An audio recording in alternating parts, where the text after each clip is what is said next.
મારું નામ ચૌહાણ વનિતા કાના છે। હું પોરબંદરના માધવપુરની રહેવાસી છું।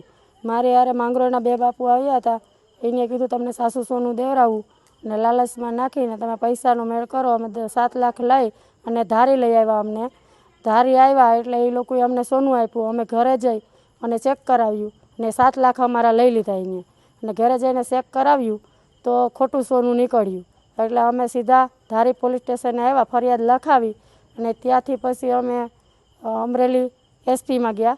એસપી સાહેબે પૂરેપૂરું નિવેદન દઈને અમરેલી પોલીસ સ્ટેશનમાં કાર્યવાહી તાત્કાલિક કરી, ગુનેગારને શોધી લીધા તાત્કાલિક ને મુદ્દામાલ સાથે બધું જપ્તે કરી અને મને પૂરેપૂરો ન્યાય દેવરાયો।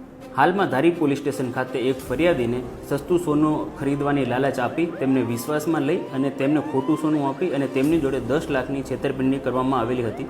ધારી પોલીસ સ્ટેશન ખાતે આ બાબતે તાત્કાલિક ગુનો નોંધવામાં આવેલો હતો અને આ ક્રાઇમમાં ટોટલ 3 આરોપીઓ છે તેમની ધરપકડ કરવામાં આવેલી હતી અને જે ફરિયાદી છે તેમને કુલ 6,40,000નો મુદ્દામાલ પરત આપવામાં આવેલો હતો।